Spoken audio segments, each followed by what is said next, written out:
내가 사모할 자 이 세상에 없네. 내 맘과 힘을 믿을 수 없네. 오직 한 가지 그 진리를 믿네. 주는 나의 힘이요, 주는 나의 힘이요, 주는 나의 힘이요, 영원히 주를 의지하니. 주는 나의 힘이요, 주는 나의 힘이요, 주는 나의 힘이요, 영원히 주를 의지하니. 영원히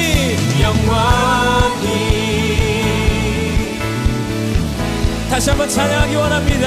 하늘 위에 주님밖에, 하늘 위에 주님밖에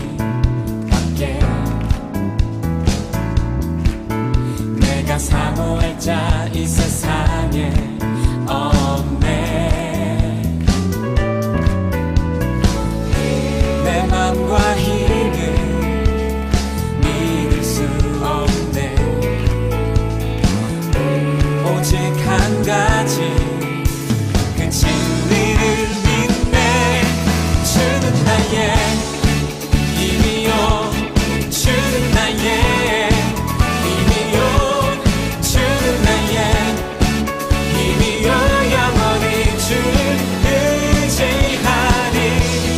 주는 나의 힘이요, 주는 나의 힘이요, 주는 나의 힘이요, 영원히 주를 의지하니. 영원히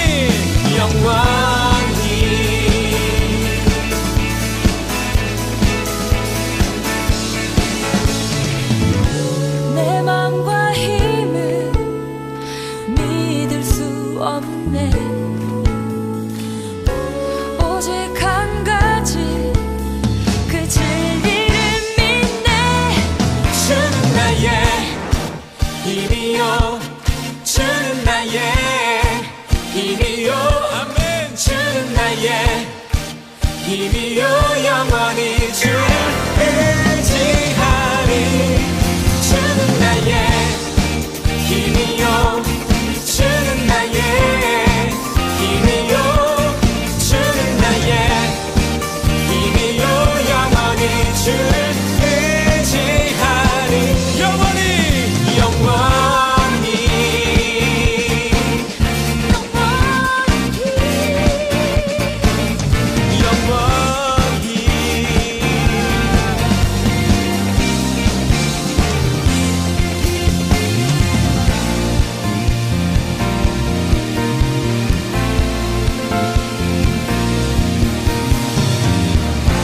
할렐루야.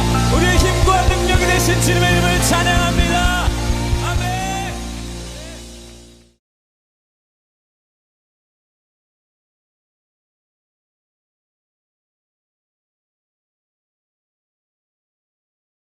상 18장.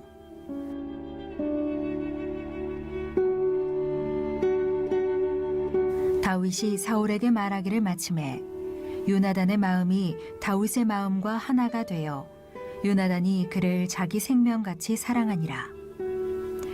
그날에 사울은 다윗을 머무르게 하고 그의 아버지의 집으로 다시 돌아가기를 허락하지 아니하였고, 요나단은 다윗을 자기 생명같이 사랑하여 더불어 언약을 맺었으며, 요나단이 자기가 입었던 겉옷을 벗어 다윗에게 주었고 자기의 군복과 칼과 활과 띠도 그리하였더라.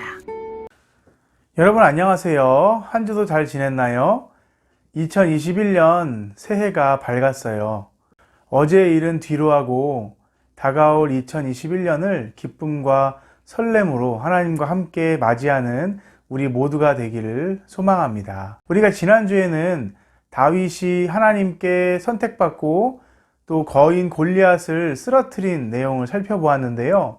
하나님은 사람의 외모가 아닌 중심을 보시는 분이다 라는 걸 배웠어요. 오늘은 이어서 이제 다윗의 삶에 펼쳐지게 될 놀라운 은혜와 더불어서 함께 시작될 고난의 시작이 어떤 장면에서부터 출발하는지 나누어 보려고 해요. 이세의 막내 아들이었던 다윗은 작은 물맷돌 하나로 거인 골리앗을 쓰러뜨리고 또 이스라엘에게 승리를 안겨다 주었어요. 그 사건 이후에 다윗은 왕의 궁전에서 살게 되었는데요. 거기서 많은 사람들에게 칭찬받고 또 사울에게도 신뢰를 얻으며 군대의 높은 자리까지 올라가게 돼요. 그런데 다윗이 일들을 척척 해내고 사람들에게 인정을 받으면 받을수록 사울의 마음속에 다윗을 향한 질투심이 조금씩 자라기 시작했어요. 사울 마음에 있던 질투심은 결국 다윗을 죽이고 싶을 정도로까지 자라게 되었습니다. 그런데 다윗은 궁전에서 사울의 아들이었던 요나단이라는 친구를 만나게 되는데, 요나단은 친구 다윗을 정말 많이 아끼고 사랑했어요. 그래서 자기가 가지고 있던 군복과 활과 칼이나 허리띠 등등을 다윗에게 모두 주면서 그에게 아낌없는 마음을 쏟아부었죠. 하루는 요나단이 아버지 사울의 모습을 보니 그가 정말 다윗을 죽일 수도 있겠다라는 생각이 들었어요. 그래서 다윗에게 우리 아빠가 너를 죽일지도 모른다. 그러니 잠시 피해 있어라 라고 이야기해 주기도 했죠. 그리고 다음날 아침 요나단은 사울에게 가서 이야기합니다. 아버지, 지금까지 다윗은 아버지를 위해서 열심히 일하지 않았습니까? 그런데 아무 죄도 없는 다윗을 왜 이렇게 죽이려고 하십니까? 정신을 좀 차리십시오. 요나단의 용기 있는 이 이야기에 사울은 잠깐 정신을 차려요. 그리고 요나단과 다윗을 절대로 죽이지 않겠다라는 약속을 하게 되죠. 아버지의 약속을 들은 요나단은 기뻐하며 다윗을 다시 불러오게 됩니다. 그렇게 잠깐이었지만 다윗은 궁전에서 다시 행복하게 생활하며 사울에게 하프 연주를 하는 삶을 이어나갔어요. 그런데 그 기쁨도 잠시, 사울이 다시 나쁜 영에 사로잡히게 되자 다윗을 죽이고 싶다는 마음이 다시금 커지기 시작했어요. 자신의 마음을 편안하게 해주려고 하프를 연주하던 다윗을 향해 사울이 그만 창을 던져 그를 죽이려 하기 시작한 거죠. 간신히 창을 피해 그 자리를 빠져나온 다윗은 그 길로 사울에게서 멀리 도망치게 되었죠. 살해의 위협을 받던 다윗, 얼마나 힘든 나날을 보냈을까요? 사울이 화가 머리끝까지 나서 다윗을 찾자 요나단은 아버지에게 이렇게 이야기합니다. 아버지, 다윗이 잠깐 고향에 다녀온다고 해서 제가 그러라고 했습니다. 요나단의 이야기를 들은 사울은 네가 뭔데 다윗을 고향으로 돌려보냈냐며 불같이 화를 내다가 자신의 아들 요나단까지 죽이려고 들었죠. 요나단은 생명의 위협을 받으면서까지 자신의 친구 다윗을 지키려고 했던 거예요. 간신히 아버지의 눈을 피해 그곳을 빠져나온 요나단은 몰래 숨어있던 다윗을 만나 작별 인사를 나누고 그의 안전을 빌며 헤어지게 되었어요. 다윗과 요나단의 우정은 정말 모두가 부러워할 만큼 진실했어요. 요나단은 다윗을 자신의 목숨처럼 아끼며 사랑했고 하나님이 그를 왕으로 세우셨다는 걸 인정하며 다윗을 보호해 주려고 애썼죠. 그런데 여기서 우리가 한번 생각해 볼 게 있어요. 사실 요나단은 사울 왕의 아들이었죠. 가만히만 있어도 요나단은 아버지의 뒤를 이어 왕이 될 수 있는 사람이었어요. 어쩌면 하나님이 다윗을 왕으로 삼으셨다라는 사실은 요나단에게 불편할 수 있었던 거죠. 그런데 요나단은 자신이 왕의 자리를 거머쥐고 자신의 왕권을 강화시키려고 하기보다는 하나님께서 다윗을 선택하셨고 그를 왕으로 삼으셨다는 그 사실을 믿고 인정했어요.